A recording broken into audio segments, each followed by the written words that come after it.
Imamat 25. Tahun Sabat dan tahun Yobel. Tuhan berfirman kepada Musa di Gunung Sinai, "Berbicaralah kepada orang Israel dan katakan kepada mereka, apabila kamu telah masuk ke negeri yang akan kuberikan kepadamu, maka tanah itu harus mendapat perhentian sebagai Sabat bagi Tuhan.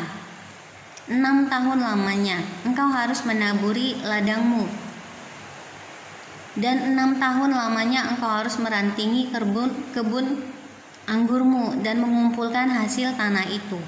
Tetapi pada tahun yang ke-7 haruslah ada bagi tanah itu suatu sabat, masa perhentian penuh, suatu sabat bagi Tuhan.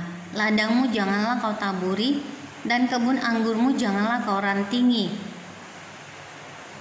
Dan apa yang tumbuh sendiri dari penuaianmu itu janganlah kau tuai dari buah anggur dari pokok anggurmu yang tidak dirantingi. Janganlah kau petik. Tahun itu harus menjadi tahun perhentian penuh bagi tanah itu. Hasil tanah selama sabat itu haruslah menjadi makanan bagimu, yakni bagimu sendiri, bagi budakmu laki-laki, bagi budakmu perempuan, bagi orang upahan dan bagi orang asing di antaramu yang semuanya tinggal padamu, juga bagi ternakmu dan bagi binatang liar yang ada di tanahmu, sebagai hasil tanah itu menjadi makanannya. Selanjutnya engkau harus menghitung 7 tahun sabat, yakni 7 kali 7 tahun, sehingga masa 7 tahun sabat itu sama dengan 49 tahun. Lalu engkau harus memperdengarkan bunyi sangkakala di mana-mana dalam bulan yang ke-7 pada tanggal 10 bulan itu. Pada hari raya pendamaian, kamu harus memperdengarkan bunyi sangkakala itu di mana-mana di seluruh negerimu. Kamu harus menguduskan tahun yang ke-50 dan memaklumkan kebebasan di negeri itu bagi segenap penduduknya. Itu harus menjadi tahun Yobel bagimu, dan kamu harus masing-masing pulang ke tanah miliknya dan kepada kaumnya. Tahun yang ke-50 itu harus menjadi tahun Yobel bagimu. Jangan kamu menabur, dan apa yang tumbuh sendiri dalam tahun itu jangan kamu tuai, dan pohon anggur yang tidak dirantingi jangan kamu petik buahnya.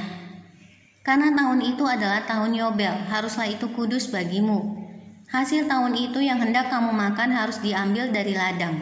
Dalam tahun Yobel itu kamu harus masing-masing pulang ke tanah miliknya. Apabila kamu menjual sesuatu kepada sesamamu atau membeli daripadanya, jangan kamu merugikan satu sama lain. Apabila engkau membeli dari sesamamu, haruslah menurut jumlah tahun sesudah tahun Yobel. Dan apabila ia menjual kepadamu, haruslah menurut jumlah tahun panen. Makin besar jumlah tahun itu, makin besarlah pembeliannya, dan makin kecil jumlah tahun itu, makin kecillah pembeliannya. Karena jumlah panenlah yang dijualnya kepadamu. Janganlah kamu merugikan satu sama lain. Tetapi engkau harus takut akan Allahmu, sebab akulah Tuhan Allahmu. Demikianlah kamu harus melakukan ketetapanku dan tetap berpegang pada peraturanku serta melakukannya. Maka kamu akan diam di tanahmu dengan aman tentram. Tanah itu akan memberi hasilnya dan kamu akan makan sampai kenyang dan diam di sana dengan aman tentram. Apabila kamu bertanya, apakah yang akan kami makan dalam tahun yang ke-7 itu, bukankah kami tidak boleh menabur dan tidak boleh mengumpulkan hasil tanah kami? Maka aku akan memerintahkan berkatku kepadamu dalam tahun yang ke-6, supaya diberinya hasil untuk 3 tahun. Dalam tahun yang ke-8 kamu akan menabur, tetapi kamu akan makan dari hasil yang lama sampai kepada tahun yang ke-9, sampai masuk hasilnya, kamu akan memakan yang lama. Penebusan tanah jangan dijual mutlak, karena akulah pemilik tanah itu, sedang kamu adalah orang asing dan pendatang bagiku. Di seluruh tanah milikmu haruslah kamu memberi hak menebus tanah. Apabila saudaramu jatuh miskin, sehingga harus menjual sebagian dari miliknya, maka seorang kaumnya yang berhak menebus, yakni kaumnya yang terdekat, harus datang dan menebus yang telah dijual saudaranya itu. Apabila seseorang tidak mempunyai penebus, tetapi kemudian ia mampu sehingga didapatnya yang perlu untuk menebus miliknya itu, maka ia harus memasukkan tahun-tahun sesudah penjualannya itu dalam perhitungan, dan kelebihannya haruslah dikembalikannya kepada orang yang membeli daripadanya, supaya ia boleh pulang ke tanah miliknya. Tetapi jikalau ia tidak mampu untuk mengembalikannya kepadanya, maka yang telah dijualnya itu tetap di tangan orang yang membelinya sampai kepada tahun Yobel.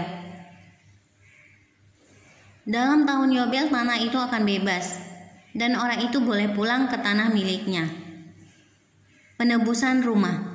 Apabila seseorang menjual rumah tempat tinggal di suatu kota yang berpagar tembok, maka hak menebus hanya berlaku selama setahun mulai dari hari penjualannya. Hak menebus berlaku hanya 1 tahun. Tetapi jikalau rumah itu tidak ditebus dalam jangka waktu setahun itu, rumah itu secara mutlak menjadi milik si pembeli turun-temurun. Dalam tahun Yobel rumah itu tidaklah bebas. Tetapi rumah-rumah di desa-desa yang tidak dikelilingi pagar tembok haruslah dianggap sama dengan ladang-ladang di negeri itu. Atasnya harus ada hak menebus, dan dalam tahun Yobel rumah itu harus bebas. Mengenai rumah-rumah di kota-kota orang Lewi, hak menebus rumah-rumah itu ada pada orang-orang Lewi untuk selama-lamanya, sekalipun dari antara orang Lewi yang melakukan penebusan. Tetapi rumah yang terjual di kota miliknya itu haruslah bebas dalam tahun Yobel, karena segala rumah di kota-kota orang Lewi adalah milik mereka masing-masing di tengah-tengah orang Israel. Dan padang penggembalaan sekitar kota-kota mereka janganlah dijual, karena itu milik mereka untuk selama-lamanya. Perlakuan terhadap orang miskin. Apabila saudaramu jatuh miskin sehingga tidak sanggup bertahan di antaramu, maka engkau harus menyokong dia sebagai orang asing dan pendatang supaya ia dapat hidup di antaramu. Janganlah engkau mengambil bunga, uang, atau riba daripadanya, melainkan engkau harus takut akan Allahmu supaya saudaramu dapat hidup di antaramu.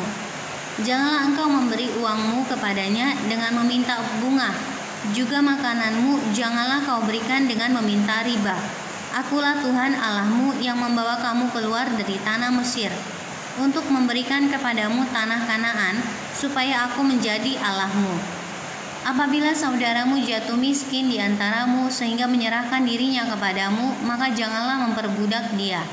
Sebagai orang upahan dan sebagai pendatang, ia harus tinggal di antaramu sampai kepada tahun Yobel. Ia harus bekerja padamu.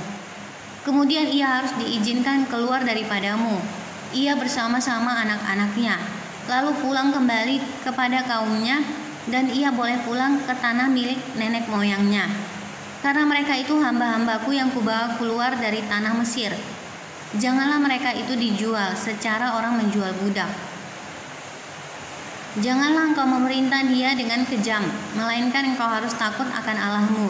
Tetapi budakmu laki-laki atau perempuan yang boleh kau miliki adalah dari antara bangsa-bangsa yang di sekelilingmu. Hanya dari antara merekalah kamu boleh membeli budak laki-laki dan perempuan. Juga dari antara anak-anak pendatang yang tinggal di antaramu boleh kamu membelinya, dan dari antara kaum mereka yang tinggal di antaramu yang dilahirkan di negerimu. Orang-orang itu boleh menjadi milikmu. Kamu harus membagikan mereka sebagai milik pusaka kepada anak-anakmu yang kemudian, supaya diwarisi sebagai milik. Kamu harus memperbudakkan mereka untuk selama-lamanya. Tetapi atas saudara-saudaramu, orang-orang Israel, janganlah memerintah dengan kejam yang satu sama yang lain. Apabila seorang asing atau seorang pendatang di antaramu telah menjadi mampu, sedangkan saudaramu yang tinggal padanya jatuh miskin sehingga menyerahkan dirinya kepada orang asing atau pendatang yang di antaramu itu, atau kepada seorang yang berasal dari kaum orang asing,